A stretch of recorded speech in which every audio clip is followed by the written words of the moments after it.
Pinocchio और उनकी असाधारण यात्रा। एक अनोखे इटालियन गांव में गेपेट्टो नाम का एक प्रतिभाशाली लकड़हारा रहता था। उन्होंने हमेशा से एक बेटे की कामना की थी जिसके साथ वे अपना जीवन बिता सकें, लेकिन उन्हें कभी एक बेटा भी नहीं मिला। अपने दिल के इस खालीपन को भरने के लिए गेपेट्टो ने एक लकड़ी की कठपुतली बनाने का फैसला किया, जिसे उन्होंने प्यार से पिनोचियो नाम दिया। गेपेट्टो ने पिनोचियो को गढ़ने में अपना सारा कौशल और प्यार झोंक दिया। उनकी लकड़ी की रचना में जटिल विवरण थे, उनकी चमकती नीली आँखों और एक हंसमुख भावहीन मुस्कान तक। लेकिन जैसे ही गेपेट्टो ने कठपुतली पूरी की, वह टिमटिमाते सितारे पर एक विशेष इच्छा व्यक्त करने से खुद को नहीं रोक सका। उनकी इच्छा थी कि पिनोचियो एक वास्तविक जीवित लड़का बने। चमत्कारिक ढंग से उसी रात एक दयालु और परोपकारी परी ने गेपेट्टो की इच्छा सुनी। लकड़हारे के शुद्ध हृदय से प्रभावित होकर परी ने उसकी इच्छा पूरी करने का फैसला किया। अपनी जादुई छड़ी घुमाने से पिनोचियो जीवित हो गया।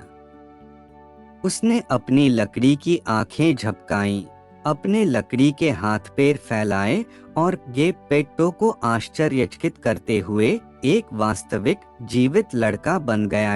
हालांकि इस जादुई परिवर्तन के साथ एक शर्त जुड़ी हुई थी, पिनोचियो को खुद को बहादुर, सच्चा और निस्वार्थ साबित करना था।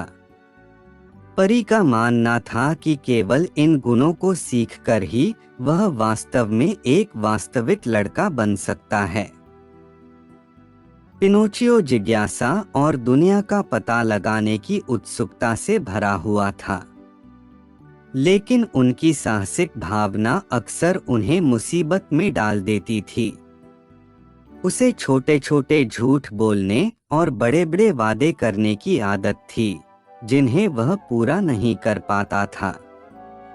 हर बार जब वह ऐसा करता था तो उसकी लकड़ी की नाक लंबी और लंबी हो जाती थी, जो उसकी असत्यता का स्पष्ट संकेत था। अपनी अविश्वसनीय यात्रा के दौरान पिनोचियो का सामना एक चालाक लोमड़ी और एक धूर्त बिल्ली से हुआ, जिन्होंने उसे धन और प्रसिद्धि के वादे के साथ धोखा दिया।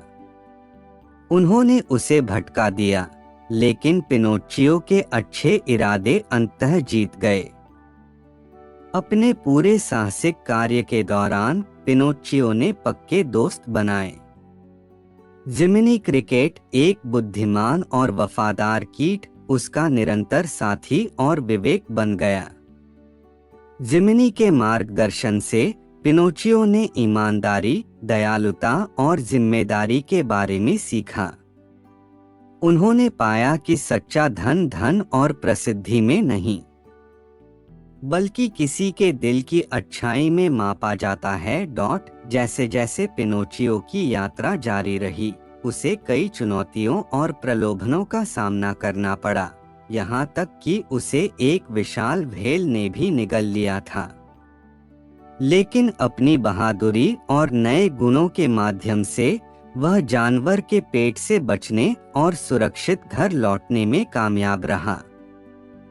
अंततः पिनोचियो का एक वास्तविक लड़के में परिवर्तन केवल शारीरिक परिवर्तन के बारे में नहीं था, यह एक व्यक्ति के रूप में उनके विकास का प्रमाण था।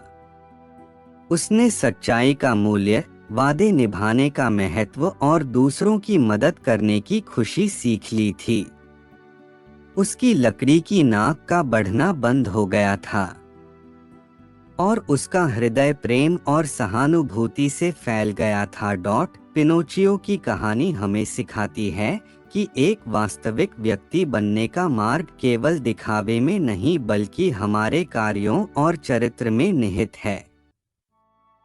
यह ईमानदारी, साहस और निस्वार्थता के गुणों पर जोर देता है और एक अनुस्मारक के रूप में कार्य करता है कि जब हम गलतियां करते हैं तब भी हमारे पास बदलने और बेहतर व्यक्ति बनने की शक्ति होती है।